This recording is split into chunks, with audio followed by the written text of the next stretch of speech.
I speak unto thee this day, and I say, be thankful, ever thankful, ever thankful, that it is me who has indeed prepared the harvest. And I say that the harvest shall increase as I increase my wrath. For I say you are living in a time when men have grown so foolish, so proud, so high-minded, that I know what they need and I bring them the same. That is, it is me, the living God, who will ventilate my wrath, and I say through the same I will bring forth harvest. That is, in the midst of the darkness, I say that I will bring forth the light, and men shall rejoice to see the same. For I say, for too long men have lived in a muddling middle ground, that I say they have imagined that they are all right. But I say, through the vindication of my wrath, my fury revealed, I say they will begin to look inside. That is, there are those who will look inside and see they are grossly lacking, see they are empty and destitute for the times at hand. And I say it is me, the living God, who is causing it to be so. For I say that those who were meant to be mine, and those who were called by my name, and even those that I did not call unto me, I say they will begin to see the desolation of their life. And I say it is taking the wrath revealed, it is taking the fury unleashed, and I say that I, the living God, am doing the same. Therefore I say, know that it is indeed the time of harvest, when souls shall run unto me. That is, when they see the desolation, the futility, and the utter devastation before them, I say they will grow hungry for me. And I say that the ones who come unto me will come unto me, not meekly, but I say they will come wholeheartedly, because it is me that they desire. That is, they will see that in their own selves, in their own lives, there is nothing at all. I say that I, the living God, am indeed bringing the desolation of the times, and I say it is purposed by me. That is, not in the sense that I've given men over to sin, but in the sense that I'm giving my wrath revealed, that men can see how utterly destitute they are before me. For I say that it is me, the living God, who is taking away the middle ground. It is me, the living God, who is bringing down the proud. And it is me, the living God, who is rendering unto the sons of men their just rewards. I say, therefore, this day do not be going around and thinking that it is useless to testify of me. I say, do not be living in imagination that I, the living God, cannot bring forth when I can. For I say it is me, the living God, who is indeed the all-powerful, the almighty, and I say that I remain. And I say that all who are willing to be subject unto me will come forth in my way. For I say it is a time that I, the living God, will bring forth the harvest, but I say that it will be through those who have been scattered and peeled. That is, they have been beaten by the rod of my correction, and I say they will cry out for mercy. That is, they will cry out after the beating, after I, the living God, have released wrath upon them. I say there will be others who observe the wrath released, and I say they will be so fearful of the same that they will run into me. I say this day it is the time to rejoice that I, the living God, am bringing forth my retributive justice in a sin-sick, a perverse, a dying world. For I say you are living in a time when men have so adversely given themselves to lawlessness, to carelessness, to abandonment unto that which I, the living God, did not intend, that I say they prove they are utter fools. That is, they are ever proving through their misbehavior, through their darkness, and through their lawlessness, that they have no fear of anything at all. But I say, when I, the living God, do bring forth my wrath upon them, then they will know what it is to fear. For I say it is me, the living God, who is re-establishing my rightful place as the Almighty God. And I say that I do it because it is ultimately my mercy to keep men from totally being contaminated with sin. For I say, when men do not live in fear of me, when they live in lawlessness, rebellion, and pride, then I say that sin does move in and spread like a cancer. That is, consuming and devastating and bringing death from the same. But I say, when I, the living God, do mount up in my almighty power and my strength, my glory, I say that men are brought low under the same. And I say it is the time for harvest when men are beaten down and they are needy of me.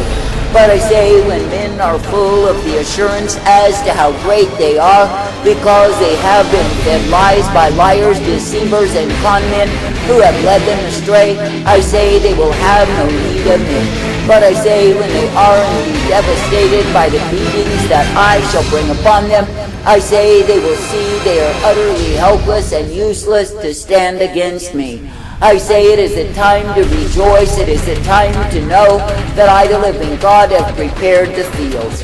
That is, they are ripe unto the harvest, and you do not need to be sorry for the same. But I say you can be thankful if you will just join yourself from the times and join yourself unto me. That is, in the sense that you are not mourning over the times that I have brought forth, but you are rejoicing in me. For I say that I, the living God, know exactly what men need, and I say that I give them the same. And I say when they are needy of my beating, do not think I will withhold it as I have in times past. For I say even now the earth is groaning, the creation is groaning, to see me, the living God, mount up in my authority once again. That is, to reveal to the sons of men that I am the Almighty, there is none that can withstand me.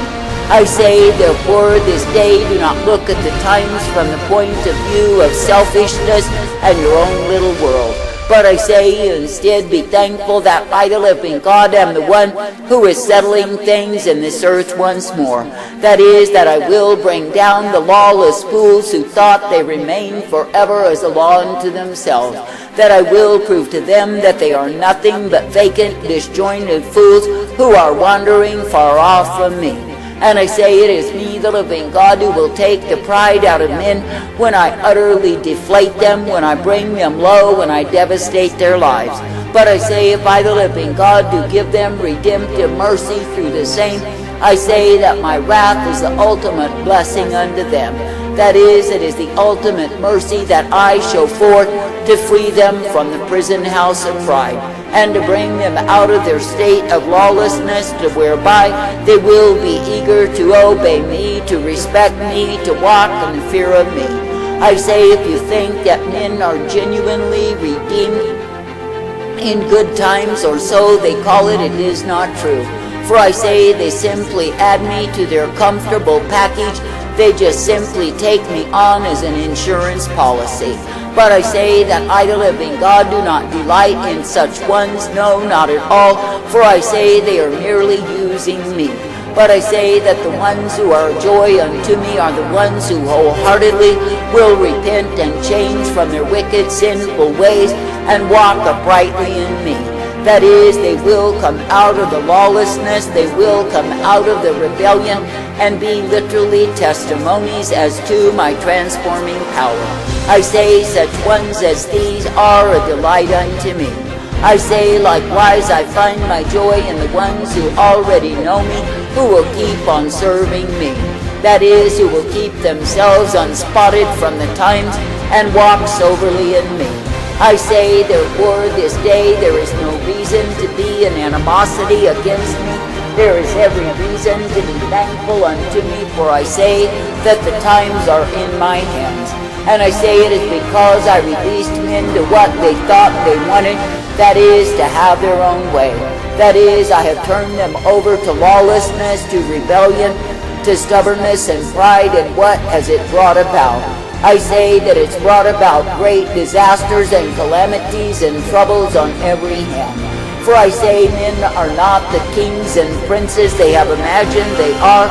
I say they are not full of wisdom when it comes to the time of my wrath revealed. But I say they are proven to be empty windbags blown about by the wind. That is, they are proven to be mere fools who, when devastated, have no resource at all. I say this day, because men have built upon sand and built upon sand, I say the same is shifting and they are falling down. That is, they are tumbling, they are falling, they are finding themselves laid bare, laid flat upon the ground. And I say it is my doing because it is my time to humble the proud. And I say it is my doing because I am teaching even the lawless the respect of me. I say, therefore, this day keep in unity with my spirit, keep in unity with what it is that I declare, that you can come forth rejoicing in me. For I say that I'm thoroughly sickened by the mush that men have brought forth and said it is my word. I say that I'm thoroughly disgusted with that which calls itself my church, yet has gone a-whoring from me, and even to the extent for some whereby they think they can do away with me. Now consider what rebellion and lawlessness that is, and how can they bring forth anything but bastard seed. But I say, when I, the living God, do reestablish my authority, then men will be thankful to be ruled by me. That is, when they see the confusion of lawlessness, that is how men wander in total uncontrollable sin, I say they will cry out, cry out, cry out to be ruled by me. And I say they will run into me as the high tower of strength and safety, as the one who will give them order once again in their lives, as the one who will demand and command them in obedience, that they can indeed be kept by me. I say this day that I, the living God, do not intend thee to walk in the way of the lawless, the careless fools, and be beaten as fools are beaten. But I say that I call thee to walk uprightly, keeping your vision single unto me, for I am thy God. I say this day, be thankful that it is me that you can continue to look to believe, to trust and obey, that it is me who will bring me forth. I say, be thankful that I purpose thee in that which I give time and again, for I am well able. I say, be thankful that you do not need to wander in that which will only cause you to lose your soul. But I say that you can indeed continue in the way of obedience and be well-pleasing unto me. That is, you can come forth rejoicing, thankful to be united unto me, thankful to be ever purposed, directed and guided in the truth, the light, the mercy of who I am. For I say it is me, the living God, you are meant to seek, to please, to obey, and follow after. And it is me, the living God, who is indeed the rock of refuge, the truth, the power, the strength, the glory, intended for thee day by day. Therefore I say, do not begrudge the times, but rejoice that it is me, the living God, who will bring my harvest from the same. Oh yes, it is a sorrowful thing, a tragic thing, that men have pushed me to the extent that I must indeed turn upon them. But I say likewise, it is me, the living God, who is cleansing, and I say it is me, the living God, who is separating the sheep from the goats. And it is me, the living God, who is purging the rebels who have taken up habitation, claiming they are mine. For I say the very same ones will turn on me and curse me and blaspheme my name and declare that I am the cruel and harsh, unloving God. But I say the truth of it is that the cruelty they accuse me of is bound in their own bosoms. For I say they never stop to think of the cruelty that they have done against me. They never stop to think of the shame they have brought upon my name. But I say, because they are selfish and greedy and desiring to have their way, it is me, the living God, who will beat them with the same. And I say that I, the living God, desire that my own people would rejoice in the time of my wrath, my fury revealed. That is, that my own people would see clearly that yes, there are souls in the balances who will be harvested by the laborers who are few. For I say it is a time to give thanks, to give praise, to give honor unto me, that I, the living God, have so privileged thee to walk in me. That is, that you can run into me as the high tower of strength and safety, and of course you are kept by me. That you can indeed be partaking of all that I give thee, for it is indeed my life. That you can be strengthened to partake of truth and mercy, hope and peace always. I say, in a wayward, vile, corrupt, and ugly generation, consider that I, the living God, do search the earth for the abandoned ones who will be useful unto me. That is, useful for my purpose, my plan, my desire, and they will seek to walk in obedience unto me. For I say it is me, the living God, who is indeed sifting, it is me, the living God, who is indeed separating, and it is me, the living God, who is indeed bringing forth. Therefore I say, in a wayward, vile, corrupt, and unclean generation, why not give honor and praise and glory unto me? That is, why not be thankful that I, the living God, am the one ever present to bring me forth, if you will continue to trust, if you will continue to believe, if you will continue to hope in me. And I say, why not be glad that I purpose thee, that you can be kept in me? Why not be glad that it is me, the living God, who is bringing forth the harvest in the midst of a wicked, vile, perverse, and lawless generation wherein my wrath is revealed?